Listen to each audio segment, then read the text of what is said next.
하나님의 말씀은 요한복음 3장 3절부터 8절입니다. 예수께서 대답하여 이르시되 진실로 진실로 내게 이르노니 사람이 물 아니하면 하나님의 나라를 볼 수 없느니라. 사람이 늙으면 어떻게 날 수 있사옵나이까? 두 번째 모태에 들어갔다가 날 수 있사옵나이까? 예수께서 대답하시되 진실로 진실로 내게 이르노니 사람이 물과 성령으로 나지 아니하면 하나님의 나라에 들어갈 수 없느니라. 육으로 난 것은 육이요 영으로 난 것은 영이니 내가 내게 거듭나야 하겠다는 말을 놀랍게 여기지 말라. 바람이 임의로 불매 내가 그 소리를 들어도 어디로 가는지 알지 못하나니 성령으로 난 사람도 다 그러하니라. 아멘.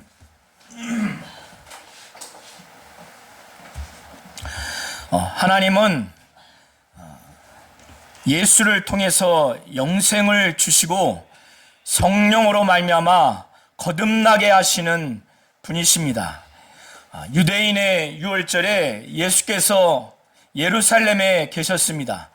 그래서 그곳에서 자신이 메시아 그리스도라고 증명하기 위해서 많은 표적을 나타내 주셨어요. 그래서 많은 사람들이 예수의 표적을 보고 예수의 이름을 믿었습니다.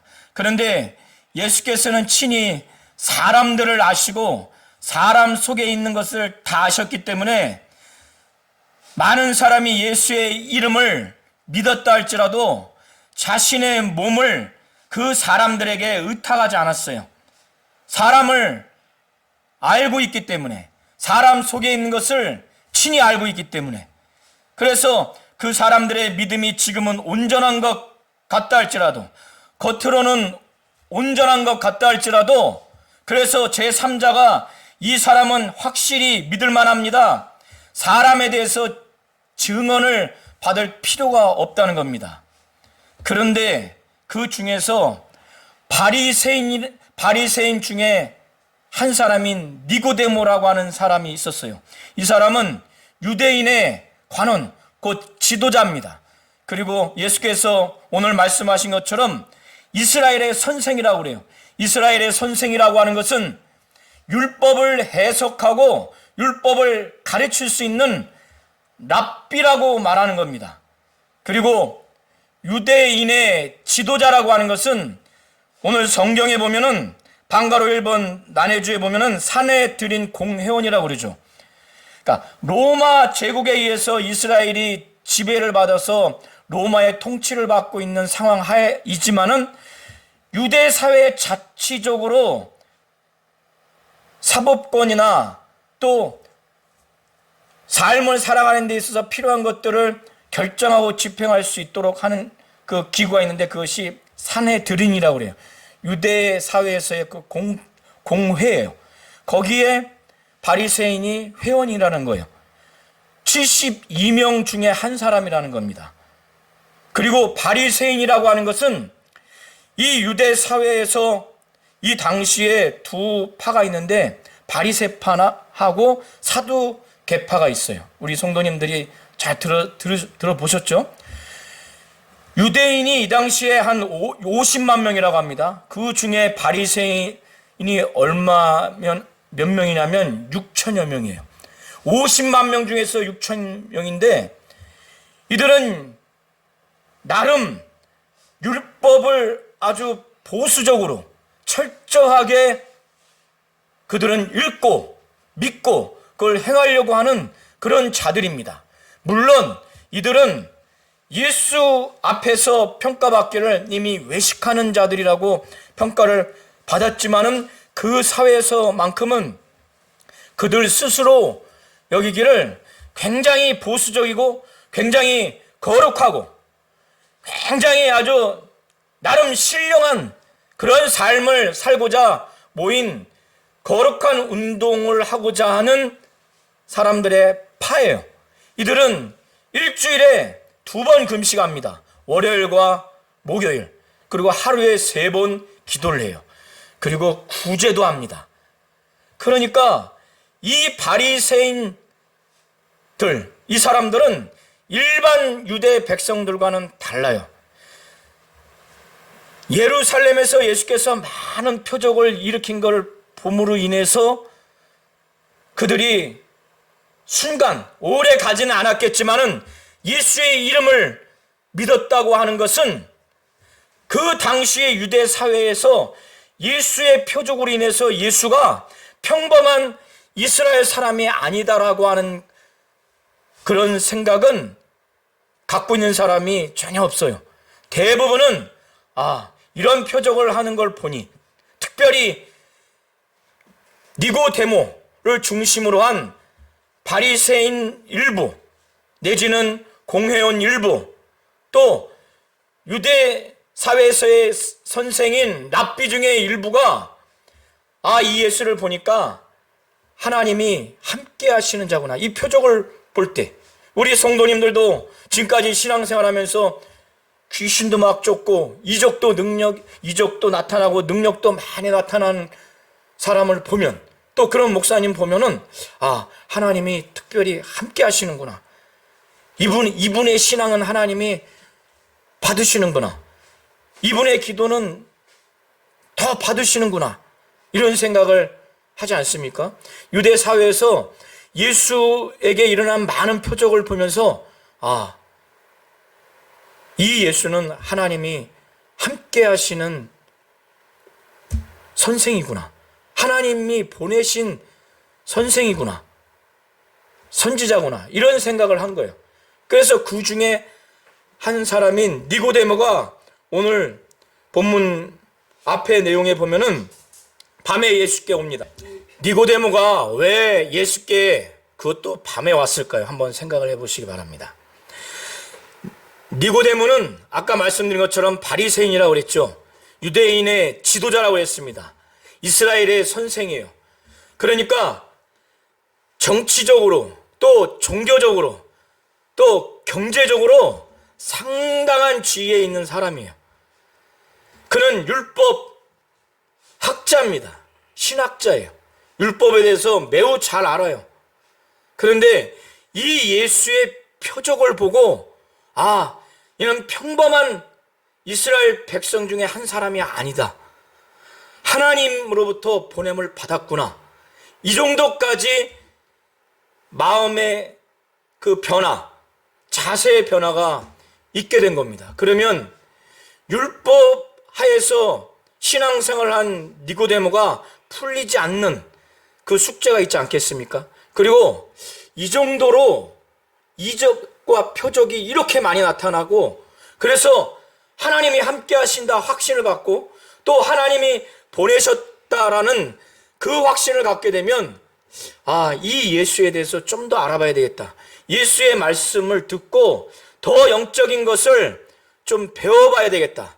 그리고 아마도 예수의 이 3절 이후의 말씀을 보면은 하나님의 나라에 들어가는 것, 구원과 영생에 대해서 한번 여쭤봐야 되겠다, 아마 이런 생각을 갖고 오지 않았겠는가. 그래서 오늘 3절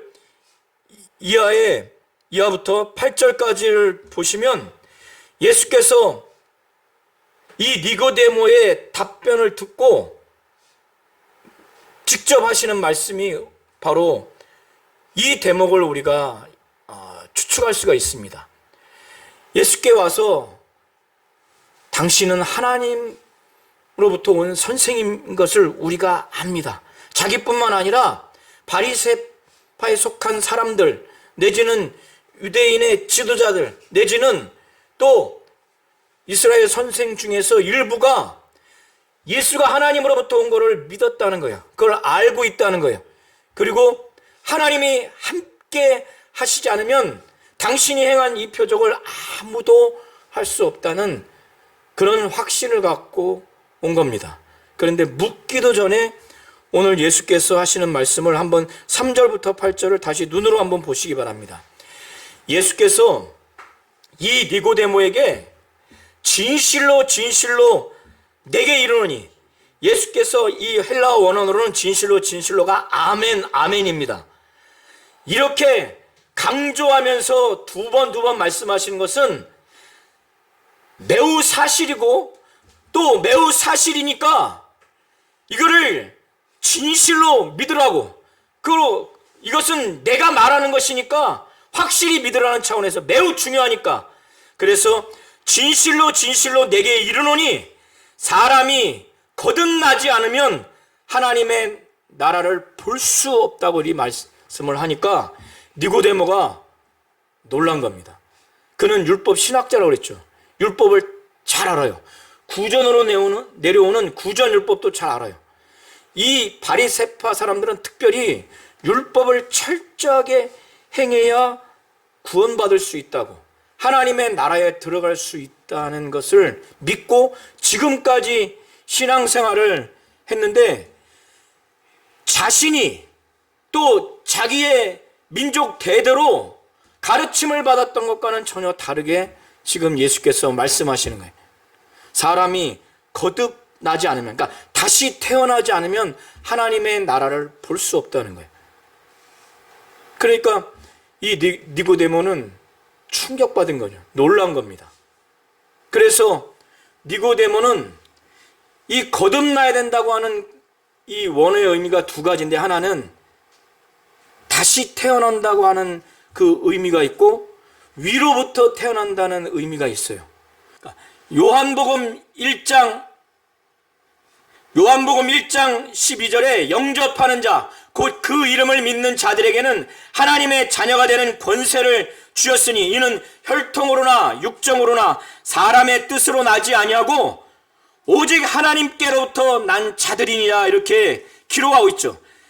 예수의 이름을 믿고 하나님의 자녀가 된 자들, 그 하나님의 자녀가 된 자들이 하나님의 자녀가 되는 권세를 받았는데, 이것이 하나님, 바로 하나님으로부터 난 자들이라고, 바로 위로부터 난 자들이라는 것을 말하고 있는 것처럼, 예수께서는 사람이 거듭나야 하나님의 나라를 볼 수 있다고 말한 것은 바로 위로부터 성령으로 하나님이 거듭나게 하셔야 하나님의 나라를 볼 수 있다고 이렇게 말한 겁니다. 그런데 이 니고데모는 그거를 알지 못하죠. 그러니까 다시 태어나야 한다고 하는 그런 차원에서만 이해를 한 거예요. 니고데모가 다시 태어나야 된다고 하니까, 다시 태어나지 않으면 하나님의 나라를 볼 수 없다고 하니까, 늙은 사람이 다시 태어난다고 하는 것이 도무지 이해가 되지 않는 거예요. 그러면 모태에 2번 들어가서 다시 태어나는 것입니까? 이렇게 묻는 거예요. 그는 율법 하에서 신앙생활을 했지만, 유대교에서 신앙생활을 했지만은 여기까지 아는 수준인 겁니다. 물론 구약에는 성령으로 말미암아 거듭난다고 하는 것을 이미 예언한 내용이 있습니다.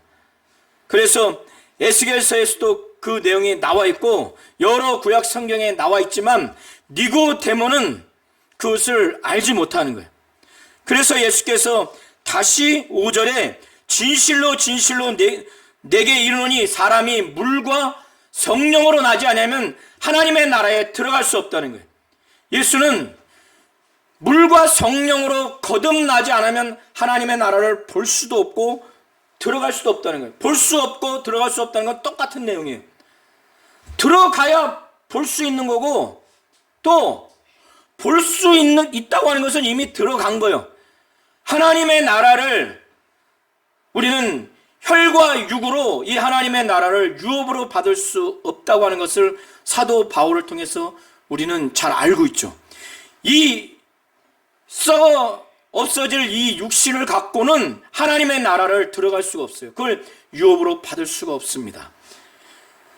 예수께서는 하나님의 나라를 들어가서 그 하나님의 나라를 볼 수 있는 것, 그리고 이 땅에서도 육안으로는 볼 수 없지만은 들어가고 또 그걸 볼 수 있는 상태가 될 수 있는 것은 이 육신의 몸으로 되는 것이 아니라 우리의 영혼이 죽어 있는 상태에서 우리의 영혼이 예수를 믿고 구원받아서 하나님의 생명으로 살아서 성령으로 말미암아 완전히 거듭났을 때 이 하나님의 나라를 들어갈 수 있고 볼 수가 있는 거예요. 그래서 우리 성도님들이 단순히 예수를 믿고 구원받는 것으로 끝나면 하나님의 나라에 들어갈 수도 없고 볼 수도 없는 거예요. 이해하시겠죠? 예수의 이 말씀에 의하면 물과 성령으로 완전히 새롭게 태어나지 않으면, 아이가 모태에서 태어난 이 육체는 육으로 난 것은 육이에요. 그러니까 육적 존재예요. 그런데 영으로 난 이 영은 바로 성령으로 거듭난 우리의 영혼은 영적 존재예요. 그래서 예수께서 육으로 난 것은 육이요, 그러니까 육적 존재라는 거예요. 지금 니고데모는 모태에서 다시 들어가서 나오는 것이 거듭나는 거다, 다시 태어나는 거다, 이렇게 생각을 하니까 네가 지금 생각하고 있는 것은 모태에서 나온 그 육체의 출생은 육으로서 태어난 것은 육적인 존재라는 거야. 이거 말고 내가 지금 말하는 것은 영으로, 성령으로 이 죽은 영혼이 살아나는 것, 영원토록 살아나는 이것은 영으로 나는 것인데, 바로 영으로 나는 것은 영이다. 바로 영적 존재다. 그러니까 내게 거듭나야 되겠다고 지금 이렇게 지금 말한 것에 대해서 놀라지 마라. 지금 놀라고 있으니까. 지금 네가 생각하고 있는 다시 태어나는 것은 어머니 육체라고 하는 것에서 다시 태어난 그 육체를 두고 지금 네가 말하고 있는 건데, 내가 말하려고 하는 것은 그것이 아니라 성령으로 말미암아 죽은 영혼이 다시 살아나는 이걸 말하려고 하는 거니까, 너 지금 내가 다시 태어나야 한다고 하는 것, 거듭나야 되겠다 하는 것을 지금 놀라지 말라고. 네가 생각하는 것과 지금 전혀 다른 걸 지금 내가 말하고 있는 거니까 지금 그런 차원에서 말하는 겁니다. 이해하시겠죠? 그러면서 성령으로 말미암아 우리의 죽은 영혼이 살아나서 하나님의 나라에 들어가고 또 하나님의 나라를 볼 수 있는 것을 어떻게 그것을 이성적으로 또 그걸 과학적으로 경험적으로 그걸 어떻게 설명할 수 있습니까? 우리 성도님들 그 설명할 수 있어요? 설명할 수 없죠. 우리가 지금 성령을 받고 완전히 거듭난 것은 확신하는데, 이걸 어떻게 이성적으로, 과학적으로, 경험적으로, 물리적으로 이걸 옆에 있는 불신자에게 설명을 할 수가 없어요. 그래서 예수께서도 니고데모에게 가장 최선의 설명은 어떤 것인가? 최고로 설명할 수 있는 방안, 그 비유를, 그 사실을 이제 창안해냅니다. 그게 뭐냐면 니고데모에게 이렇게 말하는 거예요. 바람이 임의로 불매 내가 그 소리를 들어도 어디서 오며 어디로 가는지 알지 못한다는 거예요. 그런데 네가 바람의 소리를 들어서 바람의 존재를 인식하듯이, 이런 것처럼 성령으로 난 사람도 다 그렇다는 거예요. 성령으로 난 사람도,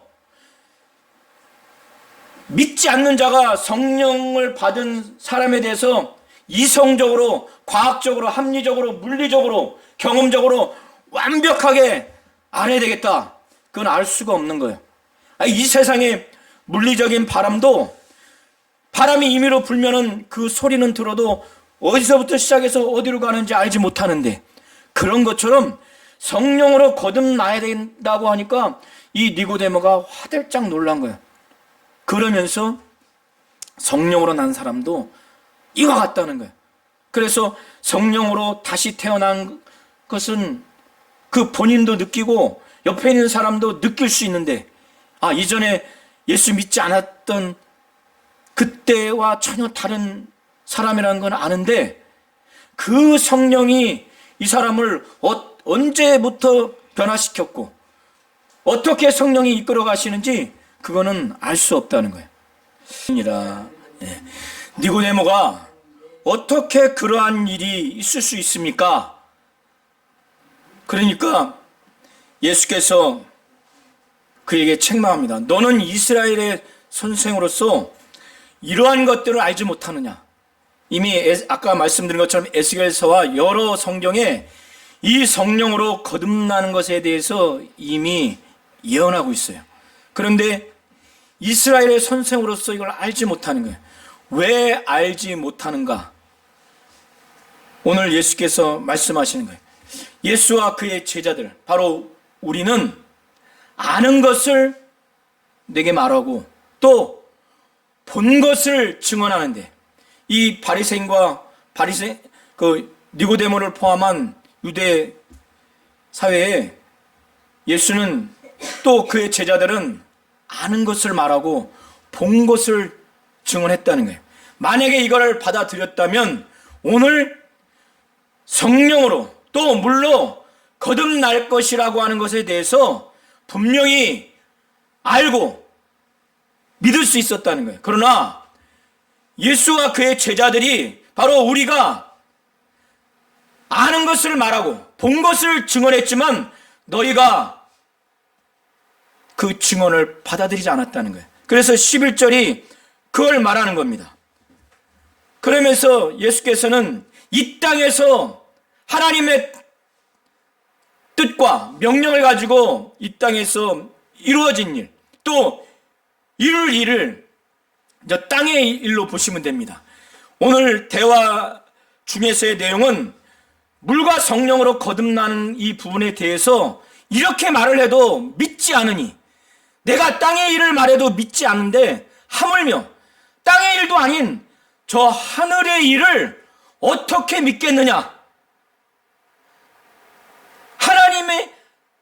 하나님의 뜻대로, 하나님의 작정대로 이루시는 그 하늘의 일, 그리고 이 이후에 13절 이후에 하늘의 일, 예수가 죽으시고 또 부활 승천하시는 그런 모든 일, 재림하시는 일들을 믿을 수 있겠느냐?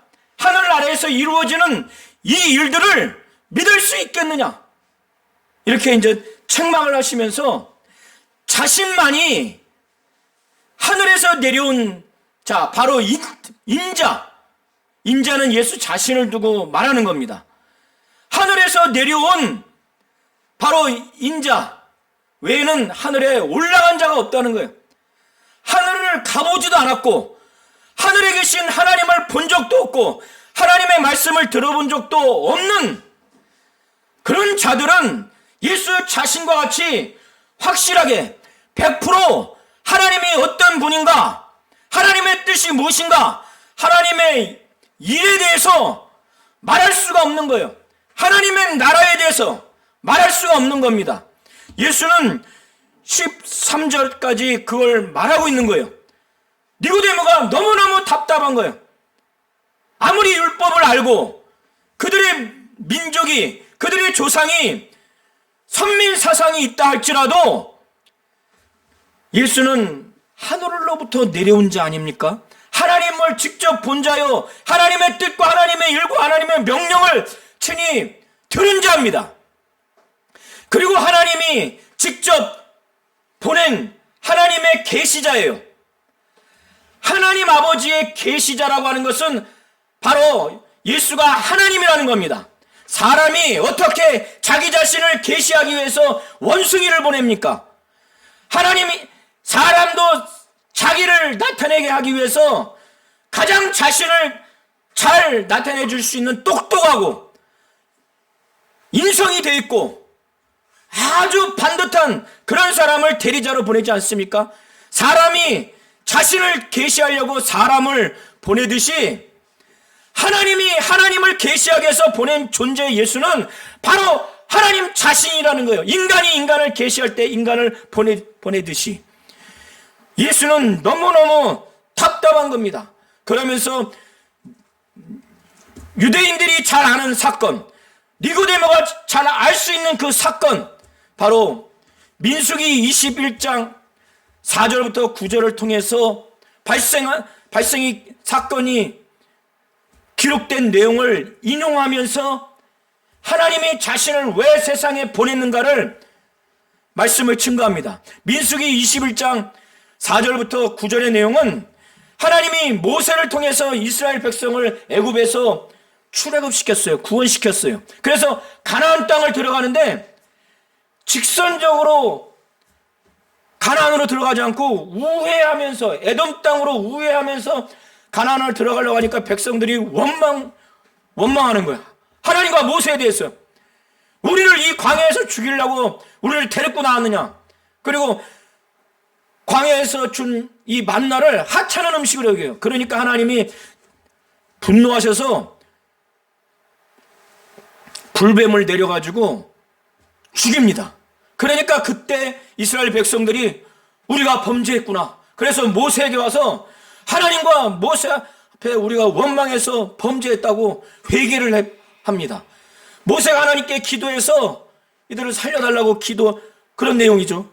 그래서 하나님이 이 장대에 노수로 만든 그 놋뱀을 달아서 그 불뱀에 물린 이스라엘 백성이 그거를 쳐다보게 해라. 그러면 살겠노라. 이게 바로 민수기 21장 4절부터 9절의 사건의 내용입니다. 그러니까 이 광야에서 모세가 뱀을 튼 것 같이 이스라엘 백성이 하나님과 모세에 대해서 원망한 그 죄를 범해서 그 죄의 형벌로 불뱀으로 물리게 한, 그래서 많은 사람이 죽었고 이제 막 죽어가려고 하는 그 사람들을 구원하기 위한 하나님의 처방이 장대 위에 놋뱀을 달아서 그걸 보고 살릴 수 있는, 구원하게 하신 것이 바로 민수기 21장 4절부터 9절의 사건이에요. 그것과 같이 인자도 들려야 하리니 예수께서 말씀하신 거예요. 들려야 한다고 하는 것은 요한복음에 여러 군데 예수께서 자신이 십자가에 죽는 죽음을 두고 말하는 겁니다. 인자도 이렇게 죽임을 당해서 십자가에 들려야 한다는 거예요. 십자가에 죽는 죽음, 바로 인자도 들려야 한다는 거예요.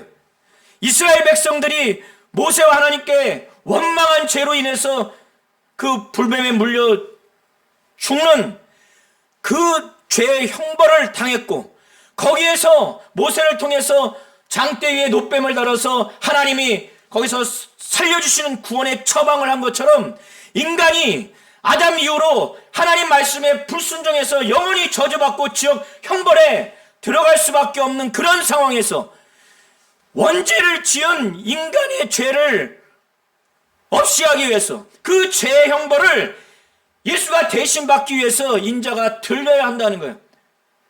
십자가 밖에 필려 죽어야 한다는 것을 14절에 한 절에 이걸 말하고 있는 겁니다. 이렇게 한 것은 그를 믿는 자마다 영생을 얻게 하기 위해서 하나님이 이처럼 사랑하시는 거예요. 이처럼 아버지 품속에 독생하신 하나님을 저 십자가에 못 박혀 피를 다 쏟고 물을 다 쏟고 옷 하나 걸치지 않는 그 치욕적인 죽음, 로마 제국하에서 가장 저주스러운 죽음은 십자가에 그 죽는 죽음입니다. 그 처형이에요. 이 당시에 십자가에 죽었다면 이 사람과 이 가문은 회복될 기미가 없어요. 국가 반역죄나 정치적인 중범죄자가 그렇게 죽는 죽음이에요. 그렇게 죽음에 내어 주는 정도로까지 이처럼 하나님이 세상을 사랑하신 거예요. 죄 많은 사람들을 사랑하신 겁니다. 사랑하사 독생자를 주셨어요. 유일한 아들 독생자를 주셨어요. 왜? 이는 저를 믿는 자마다 멸망하지 않고 영생을 얻게 하기 위해서 하나님이 그렇게 하신 거예요. 인간은 예수를 믿지 않으면 멸망합니다. 저 십자가에 못 박혀 피 흘려 죽으신, 물과 피를 다 쏟으신 그 예수를 믿지 않으면 우리의 죄와 저주를 위해서 죄의 형벌을 그가 대신 짊어지시고 담당하시기 위해서 죽으시고, 그는 죄가 없으신 의인이기 때문에 살아나시고 다시 부활하시고 승천하시고 재림하시는 이 예수를 믿지 않으면 다 멸망한다는 거예요. 멸망한다는 겁니다. 이 세상에서 가장 참혹한 멸망이 무엇입니까? 이 세상에서 영적으로 우리의 영원히 살 수 있는 심판을 받기 위해서 부활한 다음에 영원히 지옥 가는 것처럼 참혹한 멸망이 어디 있습니까? 그때는요, 나를 가장 사랑하는 부모도 자식도 배우자도 내 고통을 단 1초도 그를 대신할 수 없고 그를 감당할 수 없고 그를 감할 수가 없는 겁니다. 그런데 예수가 그거를 다 짊어지시고 그걸 감당하셨어요. 그렇게 누가 그렇게 내어주었는가? 아버지가 그렇게 했다는 거예요. 자, 예수는 이렇게 자기를 보낸 아버지의 뜻을 잘 알아요. 예수가 직접 말씀하신 거니까 우리 성도님들은 잘 믿으시기 바랍니다. 16절 이하부터 눈으로 보세요. 아버지가 아들을 세상에 보내신 것은 이 죄 많은 인간들 애누리 없이 당장 예수를 보내서 심판하려고 한 아들을 보낸 것이 아니에요. 세상을 심판하기 위해서 보낸 것이 아니라 반대예요. 오히려 이 예수를 믿고 세상에 구원받게 하기 위해서. 그런데 이미 예수 오기 전에 이 사람들은 이미 지옥에 가는 자인지 천국에 가는지 이미 심판은 내려진 거예요. 이미 판단은 다 끝난 겁니다. 그래서 예수를 믿는 자는 구원을 얻지만은 믿지 않는 자는 그 독생자의 이름을 믿지 않았기 때문에 벌써 심판을 받았다는 거예요. 이미 천국 갈 자와 지옥 갈 자, 멸망받을 자와 영생 얻을 자가 이미 판단이 다 끝난 거예요. 하나님 앞에서는. 그러니까 독생자의 이름을 믿지 않는다면은 이미 그것은 심판이 끝난 겁니다. 예수와 예수의 이름은 분리할 수가 없어요. 예수는 믿는데 예수의 이름을 믿지 않는다거나, 예수의 이름은 믿는데 예수는 믿지 않는다거나, 이거는 영적으로 또 이성적으로도 이거는 맞지 않는 거예요. 예수를 믿는다, 그럼 예수의 이름도 믿는 거예요. 예수와 예수의 이름은 분리할 수가 없고 예수와 예수의 이름을 믿는 것 또한 분리할 수가 없는 거예요. 그래서 16절부터 18절까지가 그걸 말하는 겁니다. 그런데 왜 이들이 심판을 받을 수밖에 없는가? 이 세상에서도 사법부에서 사법 판결, 심판을 받을 때는 반드시 어떤 죄를 정했는가 그 죄를 정해야 돼요. 정죄를 해야 됩니다. 그래서 벌금형으로 갈 건지 징역형으로 갈 것인지 이렇게 심판을 하게 됩니다. 그러면 예수를 믿지 않는 자는 독생자의 이름을 믿지 않았기 때문에, 예수를 믿지 않았기 때문에 저주의 심판, 지옥 형벌의 심판을 왜 받는가? 또 예수를 믿는 자는 어떻게 해서 구원을 받는가? 영생을 받는가? 그 죄목이 무엇인가에 대해서 19절부터 21절에 자세히 나와 있습니다. 그 정죄는 이것이니, 뭐냐면 여기서의 빛은 예수를 말하는 겁니다. 세상에 빛이 왔어요. 말씀이 육신이 되어 이 세상에 예수께서 오셨어요. 그런데 이 빛에 대해서 사람들이 미워해요. 오질 않아. 특별히 이 대화 상황 하에서는 유대인들을 두고 말하는 것입니다. 예수를 미워해. 예수에게 오지 않아. 왜 오지 않는가? 그들은 율법을 철저하게 믿고 행하고 구전율법까지 지키려고 하는 그들인데 왜 예수를 미워하고 예수께 오지 않는가? 그들은 악한 일을 행하는 악한 자이기 때문에 자기들이 예수 앞에 오면은 자기들의 악행이 다 드러날까 봐 예수를 미워하는 거예요. 예수에게 오지 않는 겁니다. 오히려 빛보다 예수보다 어둠을 사랑해요. 예수를 사랑하질 않아. 예수보다 어둠을 더 사랑해. 어둠을. 그런데 진리를 따르는 자, 진리를 행하는 자는 빛으로 온다는 거예요. 예수께로 온다는 거예요. 요한복음에서 진리는 예수가 말씀하기를 아버지의 말씀이 진리라고 그러죠. 자신이 진리라고 그러죠. 하나님의 뜻대로 하나님의 말씀대로 순종하며 그렇게 살려고 하는 자들은 예수께로 온다는 거예요. 예수께 와서 자기들이 지금까지 행한 것들이 하나님 안에서 행한 것을 나타나게 하기 위해서 의보다 죄를 더 사랑하고 그래서 이 죄를 짓는 악을 행하는 자신들의 이 악행이 그대로 예수께 드러날까 봐 그것이 예수 앞에 나와서 죄라고 질책하고 그를 책망했을 때 돌이켜 회개해야 되는데 회개하지 않는 거예요.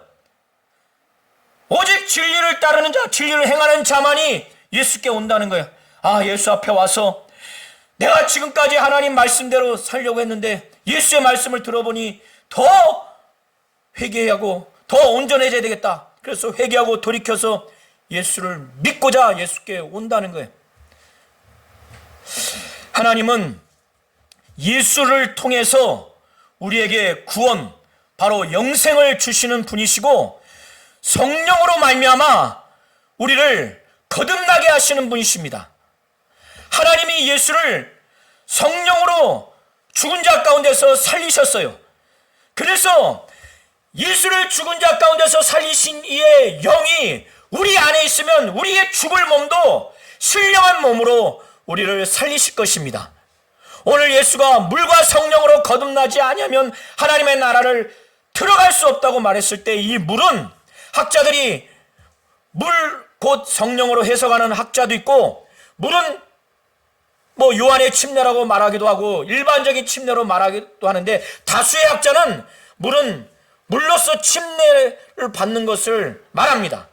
저는 이 마지막 해석을 적용하고자 하는데 침례가 단순히 물에 들어가서 나오는 것이 아니라 예수께서 마태복음 28장 마지막에 부활하신 후에 제자들에게 분부하기를 아버지와 아들과 성령의 이름으로 침례를 주라고 했죠. 침례를 주라고 하는 것은 이 침례는 옛사람이 예수와 함께 죽고 또 예수가 부활한 것처럼 다시 예수와 연합해서 하나님의 생명으로 사는 것을 그걸 진정으로 믿고 믿음의 고백을 하는 것이 바로 침례입니다. 그러니까 옛사람이 죽는 거예요. 또 새 사람이 하나님의 생명으로 예수와 연합해서 사는 것입니다. 이 실질적인 의미로 볼 때 바로 이런 자가 거듭난 자요. 또 그런 사람에게 성령으로 거듭나게 바로 하나님은 그렇게 하시고 그런 자에게 성령으로 거듭나는 겁니다.